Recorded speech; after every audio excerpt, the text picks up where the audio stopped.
tipo de evento tem se multiplicado rapidamente, né? Eu vi um vídeo do Cris, Cris Magalhães, ele falando que de fevereiro para cá, uma sequência de terremotos tem acontecido, e não são terremotos assim, não são pequenos tremores, né? Tem causado bastante estrago. A situação de guerra no país, no mundo, né? As ameaças de guerra, os rumores de guerra, como a Bíblia fala na profecia.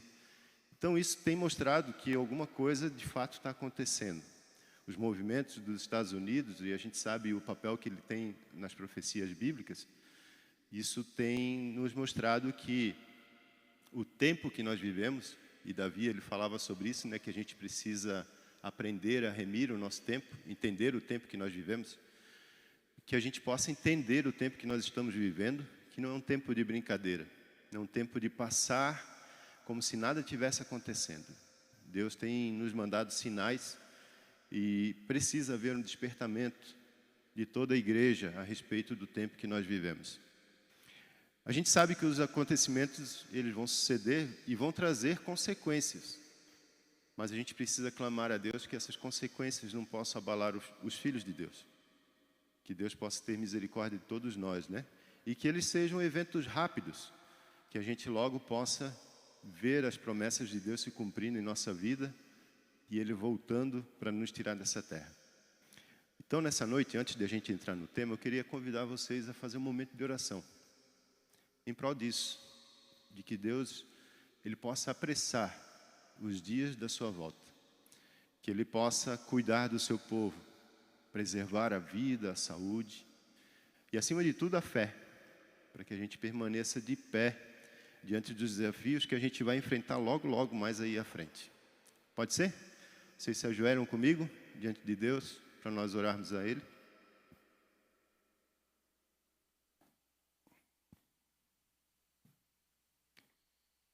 Querido Deus, dobramos os nossos joelhos mais uma vez diante do Senhor, como teus filhos, dependentes de Ti, reconhecendo Tua grandeza, o Teu amor, reconhecendo, Senhor, que o Senhor está acima de tudo e de todos nessa terra, que o Senhor está no controle de todas as coisas.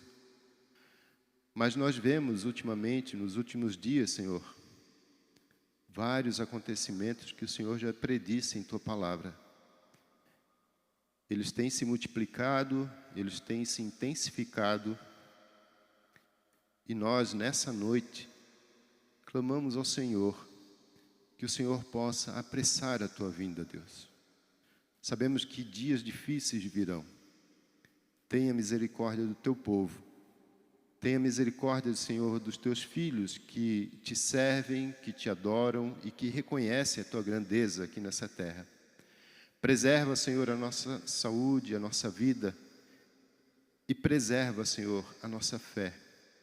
Fortalece a cada dia, a cada momento que passa, a cada acontecimento, Senhor, nos dê a certeza de que o Senhor está prestes a cumprir com a Tua promessa. Não permita, Senhor, que ninguém venha se perder, que todos nós possamos atender o chamado do Senhor, nos aproximarmos de Ti e usufruirmos da promessa do Senhor, dos Teus anjos acampando ao redor de cada um de nós e nos levando, Senhor, a um encontro contigo nos ares. Pai querido, abençoa essa igreja, nossa família, Senhor, nossos familiares, que eles possam ser despertos por o tempo que nós estamos vivendo. Nós te pedimos em nome de Jesus. Amém.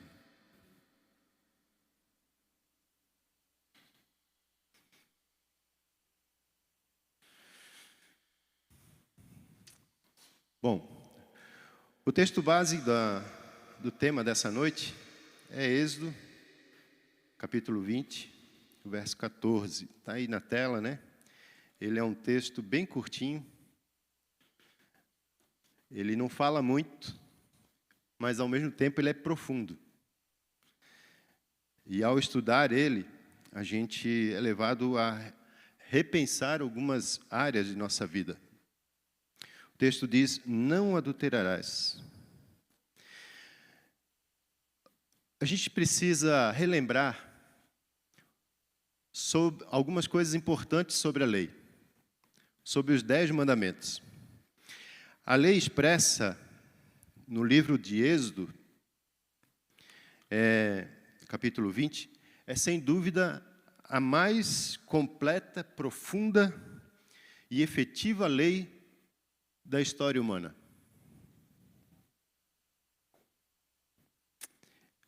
Mesmo que um ser humano, um homem, quisesse elaborar uma lei parecida, ele não conseguiria. Completa porque ele abrange todo tipo de conduta humana. Todas as áreas de nossa vida são pautadas e são guiadas por essa lei. Ela é profunda porque ela é capaz de controlar todo o comportamento humano. Mesmo aquele que está mais longe de Deus, ele em algum momento vai se deparar com essa lei e ele vai ser levado a se corrigir, a se adequar a essa lei. Ela é efetiva porque ela está presente em todas as leis e ela é superior a qualquer lei, seja moral ou espiritual. Ela está presente em todos os estabelecimentos, em todas as condutas humanas. Então, ela é muito efetiva. Também a lei, ela é de autoria divina, por isso ela tem uma autoridade de alguém que é o autor dessa lei. Se nós formos no capítulo 20, versículo 1, ele começa, então, falou Deus. Deus se coloca como o autor dessa lei. É a única parte da Bíblia em que ele próprio escreveu. É de origem divina e não humana. Mateus capítulo 19, versículo 16 a 19, Jesus ali então, ele argumenta que essa lei, ela faz parte do processo de salvação de todo ser humano. É importante a lei, mas veja bem, não é pela lei que vamos ser salvos, mas ela está fazendo parte do processo, ela é parte importante do processo. E ela permanecerá até o fim. A lei, segundo o livro de João, capítulo 15, versículo 10, é a expressão da santidade de Deus. É a expressão do amor de Deus pelo ser humano. Ela não é um conjunto de regras dizendo sim ou não, mas ela é uma demonstração do amor de Deus por cada um de nós. É a proteção divina, é a essência de Deus, pautada naquilo que Ele é, o amor. E nós estudamos a lição da Escola Sabatina, que fala que o amor é o dom maior, que passarão as profecias, que passarão outros dons, mas o amor permanecerá para sempre. E se a lei é pautada no amor, a lei também permanecerá para sempre, porque ela é a essência de Deus. Qualquer coisa que nós façamos, se não for por amor, qualquer lei que observemos, se não for por amor, não estará completa. Pois como eu poderia ter um outro Deus? Como eu poderia zombar do nome de Deus ou deixar de observar o sábado se eu não amasse a Deus? Como eu poderia roubar, matar, cobiçar ou até adulterar se eu amar o meu próximo? Eu não posso fazer isso se eu amo verdadeiramente. Então o amor faz parte da lei. O amor é a motivação da lei. O fato das leis estarem escritas em 2 tábuas de pedra, elas representam minha obrigação para com Deus e com o próximo. Mas nenhuma é mais importante que a outra, porque se eu não amo o meu próximo e digo que amo a Deus, Isso não faz sentido para Deus. Não é assim que Ele entende? As duas são ligadas uma à outra.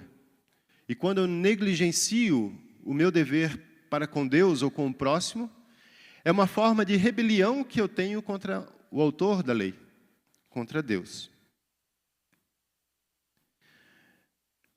E o fato também de a lei estar dentro da arca, sob o propiciatório, nos fala que a aliança que Deus fez conosco está baseada na lei.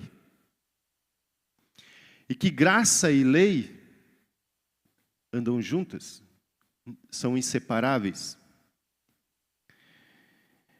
Mas o mais interessante é que sobre a lei está o propiciatório. O que é o propiciatório? É essa tampa da arca. E ali, uma vez por ano, o sumo sacerdote entrava com o sangue e espargia o sangue sobre as 4 pontas da tampa da arca.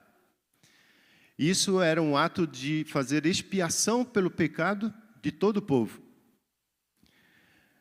E o fato dessa lei estar embaixo dessa tampa nos lembra que o sangue ali derramado, o sacrifício ali feito, nos limpa de todo o pecado que a lei nos aponta. É a expressão da graça de Deus que está diante da lei. Mais uma vez, repito, se a lei nos condena, a graça representada ali pela tampa do propiciatório nos limpa de todo o pecado, quando há arrependimento. Baseado nisso, nós vamos tratar do assunto de hoje, que é o mandamento: não adulterarás. O não desse versículo, ele não é apenas uma proibição. Deus colocou esse não ali para nos lembrar do nosso coração, de como é o nosso coração. Jeremias, capítulo 17, versículo 9, diz que enganoso é o coração mais do que todas as coisas. Então, quando Deus coloca esse não ali, não é uma questão de proibição, é uma questão de lembrança de quem nós somos e da luta que nós precisamos ter contra as tendências do nosso coração. Nos lembrar que o adultério é muito mais do que um ato sexual com uma terceira pessoa, alguém que não é o cônjuge. Que o adultério nasce no coração humano, da onde nasce todas as maldades aqui na terra. E nos lembrar que nós somos chamados a viver uma vida pura diante de Deus. Lutarmos contra as tendências do nosso coração. Agora, o que significa adulterar?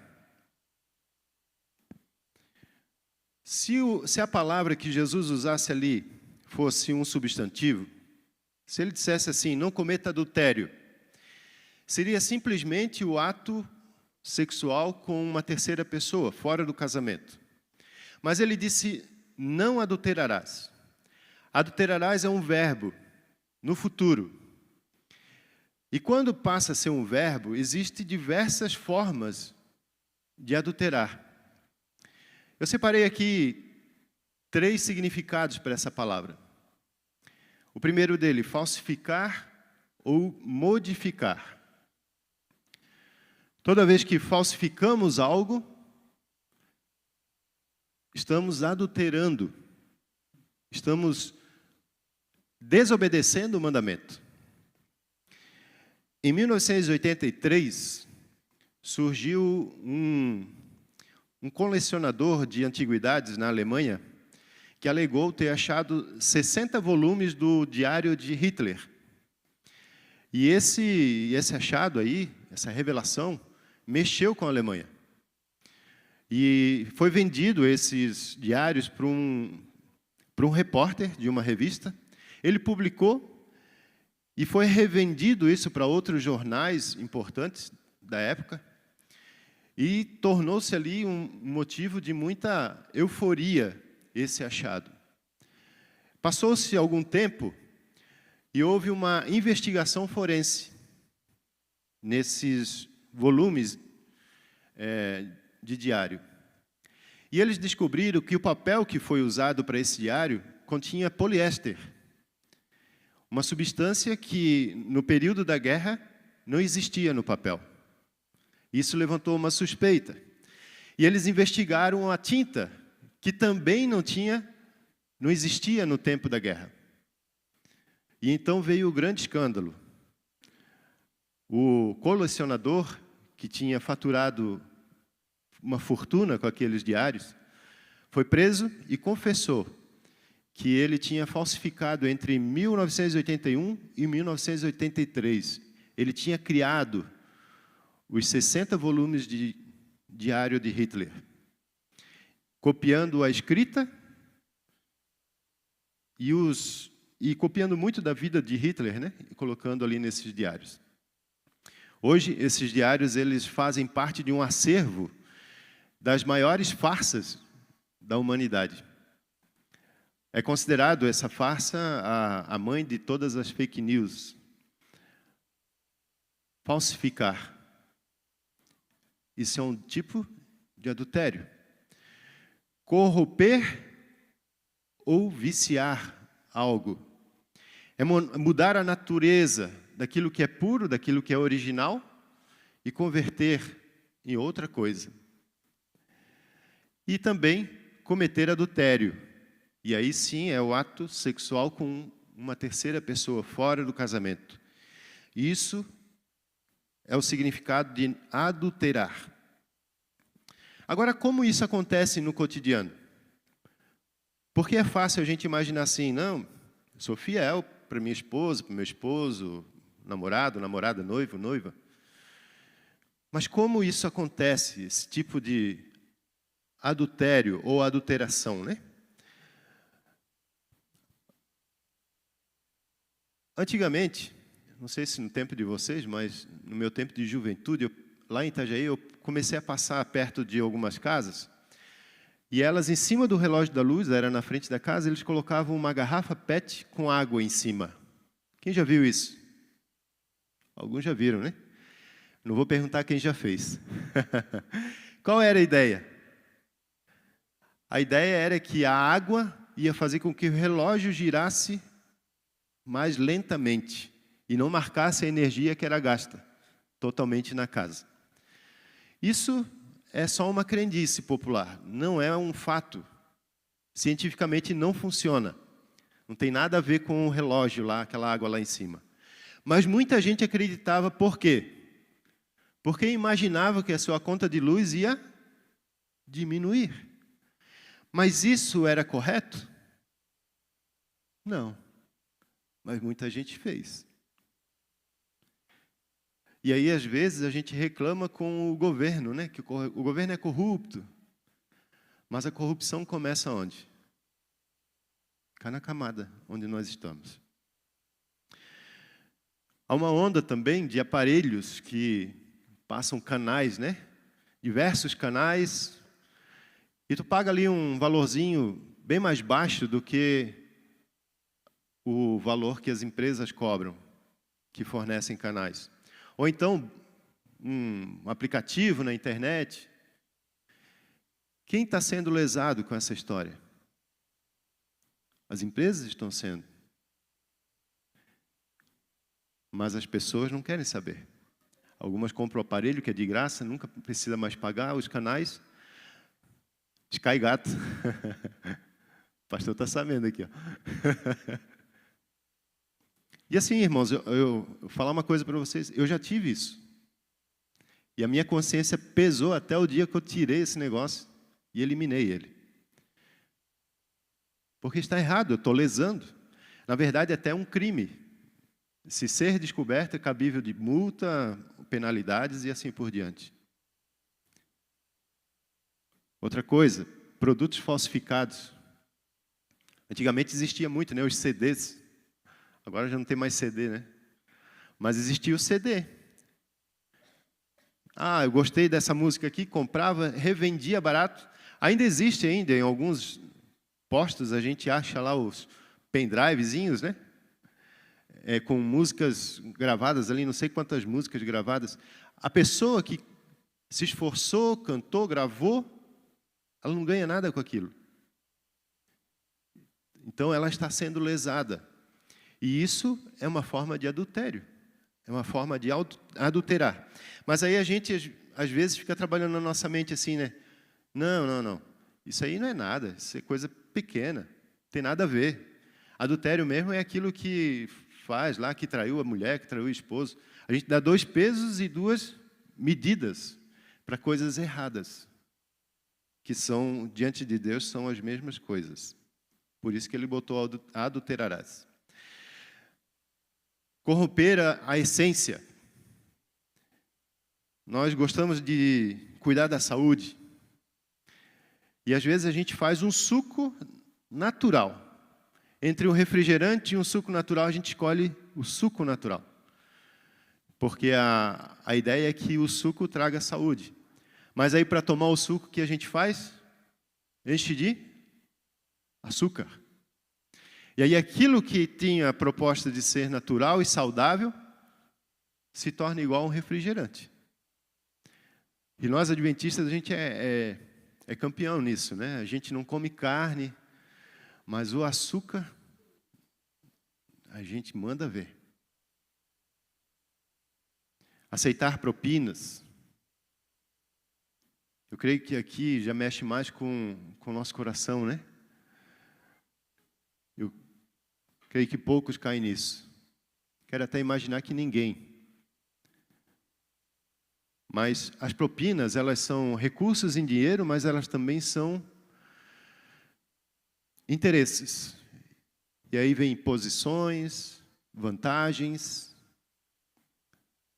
E que quando nós aceitamos, nós estamos nada mais, nada menos do que adulterando.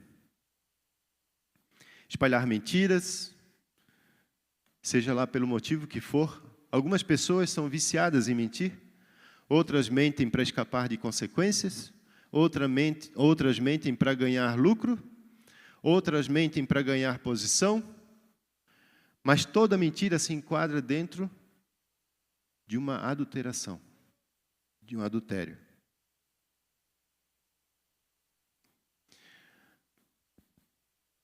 E tem o adultério conjugal. Esse a gente vai demorar um pouquinho mais. Porque ele pode se apresentar em 3 formas básicas. O adultério físico, quando há o contato físico com uma outra pessoa que não faz parte do casamento. O adultério emocional, quando há trocas de mensagens, de carinho, de manifestações que não deveriam acontecer entre 2 pessoas que não são casadas, mesmo não tendo o contato físico. E o adultério virtual, quando há interação pelas redes sociais, seja ela qual for, ou até a gente pode enquadrar aqui quando se consome conteúdos que não deveriam ser consumidos, pornográficos e assim por diante. O adultério, em nossos dias, ele se apresenta de diversas formas. E eu não sei se vocês sabem, mas o Brasil é o país mais adúltero do mundo. Vocês sabiam disso? E adivinha onde é a capital do Brasil do adultério? Florianópolis. Ele, né? E sabe, pesquisas indicam que 53% dos homens já adulteraram e 28% das mulheres já adulteraram. E 42% da população brasileira perdoaria com facilidade um adultério por não achar errado. Isso é maior do que a média mundial. A média mundial é 32%. Onde é que está o erro aqui? O que precisa ser feito? As consequências do adultério. O adultério, ele causa dor profunda.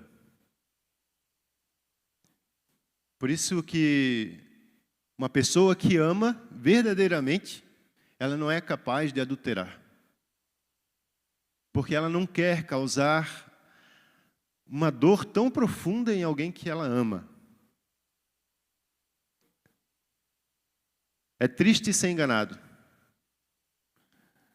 É muito triste. E ser enganado por alguém que aparentemente o ama e propôs viver a vida é muito mais doloroso. O adultério, ele causa o fim do casamento. Algo que duas pessoas diante de Deus fizeram um propósito, um acordo, é rompido agora pela decisão de uma pessoa. O adultério, ele traz sofrimento para os filhos, marcas irreparáveis, marcas profundas, que só quem é um filho numa família assim destruída sabe o que é. O adultério, ele traz ruptura social. A imagem da pessoa fica manchada por muito tempo. E a gente sabe que o tempo ele acaba curando muitas coisas. Mas não é fácil a cura. E o adultério, ele traz cicatrizes emocionais, que acabam sendo levadas para um outro relacionamento. Antes de eu ser pastor, eu fui vendedor. Trabalhei para o Célio. Fui funcionário do Célio uma vez, alguns anos. E a gente atendia as agropecuárias. Talvez o Célio até conheça o rapaz, eu vou contar a história aí. E um dia eu chegando numa loja de agropecuária, eu falei, e aí, mano, tudo bem? Tal. Aí ele disse, rapaz, hoje não está bem. Eu estou no 7º casamento, mas se eu soubesse que ia ser assim, eu tinha permanecido com a primeira. Por quê? Marcas que um casamento destruído vai levando para um novo relacionamento. E são marcas que a gente, às vezes, nem sabe que elas existem, mas elas estão ali, incomodando e trazendo um peso para uma tentativa de recomeçar. Não podemos esquecer o quão é sagrado o matrimônio. Honroso seja o casamento de todos, e todo leito conjugal imaculado. Hebreus capítulo 13, versículo 4. Não podemos esquecer que quando Deus criou o casamento entre o homem e a mulher, era para ser uma só carne, indivisível, sem separação, sem machucar, sem ferir um outro. Era uma união para perdurar. O casamento é uma aliança, e ser infiel é romper essa aliança. É desprezar o esforço de Deus para que o homem seja feliz. É se rebelar contra o plano de Deus para a plenitude humana. Então, quando nós cuidamos, quando nós preservamos o casamento, quando nós nos esforçamos para ser fiel, nós nutrimos o amor. Como prevenir o adultério? Primeiro, vigilância constante. Não somos super-heróis. Todos nós temos fraquezas. E assim, não estou falando agora sobre um dado científico, mas estou falando sobre um dado comprovado por mim pela experiência pastoral. O homem na meia-idade fica meio bobo. Pensa que é um super-herói, pode todas as coisas. E é nesse período que ele cai nas armadilhas. Vigiem. Vigilância constante. Reconhecer quem nós somos e aquilo que nos faz fracos. Aquilo que é uma tentação, uma provação. E o tempo que a gente vive, eu falei aqui dos homens, mas deixa eu agora puxar uma sardinha para o nosso lado. O tempo que a gente vive, essa tendência ela está se alterando. As pesquisas falam ali que 53% dos homens já adulteraram e 28% de mulheres. Mas há uma constatação de que esse número entre as mulheres tem aumentado cada dia, cada ano que passa. Então, as tentações não são só para os homens, são para as mulheres também. E a gente precisa vigiar. Qual é a situação que mais me deixa em vulnerabilidade? Que mais me deixa em perigo? E aí eu preciso fazer o quê? Como José, eu tenho que fugir. Eu não sou forte o tempo todo. Em algum momento, Satanás ele vai aproveitar uma oportunidade para destruir um lar. E quem é que sabe qual é o momento? Vigilância. Limites. Nós precisamos estabelecer limites, principalmente em relacionamentos. Quem é casado, o homem casado não tem uma melhor amiga. E uma mulher casada não tem um melhor amigo. Não existe isso. Não dá certo. Vai dar ruim. Se é solteiro, esse melhor amigo talvez um dia possa ser um futuro esposo, uma futura esposa. Mas se é noivo, namorado ou casado, já era. O melhor amigo da esposa é quem? É o marido, é o esposo. E o melhor amigo do esposo é quem? A melhor amiga, né? A esposa. Limites. Nutrir a intimidade. Cuidar das necessidades um do outro. Porque a Bíblia já fala, né? É melhor morar numa casa que tem goteira do que estar na companhia de uma mulher rixosa. A Bíblia usou a figura da mulher, mas é um princípio para os dois lados. Ninguém quer estar do lado de uma pessoa que vive reclamando, que é briguenta, que afasta os outros dela. Seja agradável, principalmente com a esposa ou com o esposo. Uma coisa que eu não entendo.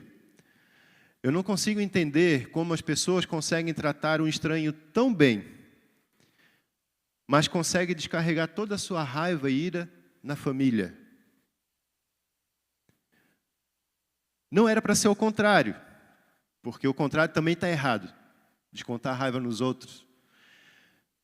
Mas a prioridade do tratamento, do amor, do cuidado, do zelo, é com a família. Eu não posso ter a audácia de pensar que eu posso levantar a voz para minha esposa, para o meu esposo. Posso falar o que eu quiser para ele ou para ela. E ainda depois querer ter intimidade. De que jeito? E se não houver isso, esse cuidado, é uma porta aberta para aquilo que Deus disse, não adulterarás, porque vai acontecer. Comunicação sincera. Quando eu comecei o ministério, eu via muita história assim de pastores que diziam, né, experiência de pastores, de obreiros que foram dar estudo bíblico, ou foram fazer uma visita numa casa, e chegaram lá e encontraram uma mulher sozinha, e a mulher deu em cima deles, apareceu de uma maneira estranha e tal. E eu ficava pensando, isso aí não vai acontecer comigo. Nunca vai acontecer. Olha, capaz. E quando eu comecei o ministério, um dia eu estava em casa e um pastor ligou. Olha, tu é o pastor de tal lugar, tal. Sou. Eu conheci no ônibus uma senhora que perdeu um filho de 17 anos. Ela está inconsolada. Está sofrendo muito. Que tal tu fazer uma visita para ela no trabalho dela? Ela trabalha em tal lugar e tal. E eu disse, eu vou fazer essa visita. E eu fui lá, visitei ela no trabalho. Era uma senhora jovem, bonita. E aí eu conversei com ela lá no trabalho dela. Falei sobre a volta de Jesus, que isso ia acabar. Falei coisas que o Espírito Santo acabou mostrando para que eu deveria falar. Li a Bíblia com ela, orei com ela e senti que deveria oferecer estudo bíblico para a família. E eu ofereci para ela o estudo bíblico, ela prontamente aceitou, ficou feliz. Marcamos o dia do estudo bíblico e eu fui na casa dela. Era um dia de semana, durante o dia, minha esposa estava trabalhando. E eu fui até a casa dela para fazer o estudo. Quando eu cheguei na casa dela, só ela morava naquela casa. Não tinha ninguém, não tinha marido, não tinha mais filho, que o filho único tinha falecido. Eu disse, agora que eu estou aqui, eu vou ficar aqui. E orei a Deus, e entrei, começamos o estudo bíblico. E em determinado momento, já indo para o fim do estudo bíblico, foi o primeiro estudo da Bíblia. Eita, a Bíblia ensina não. Esse estudo que a gente faz aí agora. Ouvindo a voz de Deus. Obrigado. E eu terminando o estudo bíblico, ela olhou para mim e ela disse assim, pastor, eu estou apaixonada por ti. Eu disse, eita! Foi isso que eu falei. Eita! Disse, como assim? Não, a senhora está confundindo tudo. A senhora está carente, perdeu seu filho. Vou fazer o seguinte, ó. Nós vamos encerrar o estudo bíblico aqui. Vou fazer uma oração. E no próximo estudo bíblico, nós vamos marcar um horário que a minha esposa possa vir junto. Aí ela olhou para mim e disse, tudo bem. Eu disse, tá bom. E assim foi feito. Fiz oração, fui embora. E aí marquei o estudo bíblico para uma noite em que a Leia pudesse ir junto. E fui para casa e contei para a Leia. Eu poderia, naquela oportunidade, pensar assim, eita, ainda estou dando um bife, né? Mas qual é a primeira coisa que eu pensei? Vou contar para a Leia. Cheguei em casa, falei para a Leia, para minha esposa, e ela, na sabedoria dela, disse, pode deixar que eu vou contigo. E aí eu pensei, vai dar ruim, né? Mas fomos orando. E chegamos na casa dela, apresentei minha esposa para ela, fizemos a lição, a segunda lição do estudo bíblico. Ela chorou, não falou nada sobre, só chorou. E nós fomos embora. E depois veio uma mensagem no meu celular. Ela dizendo, pastor, por favor, não venha mais. Eu disse, tudo bem, irmã. E aí não fui mais. Mas imagine se eu não tivesse ido para casa e contado para minha esposa o que aconteceu. Eu querer dar um de super-herói e resolver a situação sozinho. Quanta coisa poderia ter dado errado? Então, uma comunicação sincera com seu cônjuge resolve muita coisa. É hora de abrir, de ser verdadeiro, de não esconder nada, de ser o verdadeiro amigo, a verdadeira amiga, porque isso vai proteger o teu casamento. E acima de tudo, a busca pelo Espírito Santo, a oração constante no lar, um com o outro. É o melhor remédio de prevenção contra o adultério. Esse texto de Ellen White, eu vou ler ele bem completo, porque ele diz muito para a gente. E eu vou encerrar com ele. Eu já estou encerrando aqui, tá?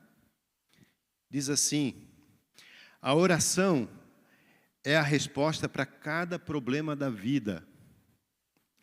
Ela nos põe em sintonia com a sabedoria divina, a qual sabe como ajustar cada coisa perfeitamente. Às vezes, deixamos de orar em certas circunstâncias porque, ao nosso ver, a situação é sem esperança. Mas nada é impossível com Deus. Nada é tão emaranhado que não possa ser remediado. Nenhuma relação humana é tão tensa que Deus não possa trazê-la à reconciliação e à compreensão. Nenhum hábito é tão profundamente enraizado que não possa ser vencido. Ninguém é tão fraco que ele não possa tornar forte. Ninguém é tão doente que ele não possa curar. Nenhuma mente é tão obscura que não possa tornar brilhante. Se alguma coisa nos causa preocupação ou ansiedade, paremos de propagá-la e confiemos em Deus por restauração, amor e poder. Nada é impossível para Deus. Quando nos colocamos de joelhos diante dEle, reconhecendo a nossa fraqueza e que Ele tem poder para mudar todas as coisas. Então, esse mandamento, ele não nos condena. Ele é apenas uma lembrança e um convite de Deus para sermos fiéis a Ele e a sua palavra. Então, se em algum momento algum de nós violou esse mandamento, seja ele em qualquer esfera que seja, é hora de buscar o perdão. É hora de abandonar o erro e de pedir perdão.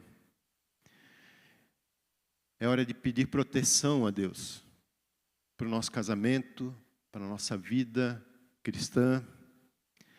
E é hora de honrar a aliança que nós fizemos com Deus e com o nosso cônjuge.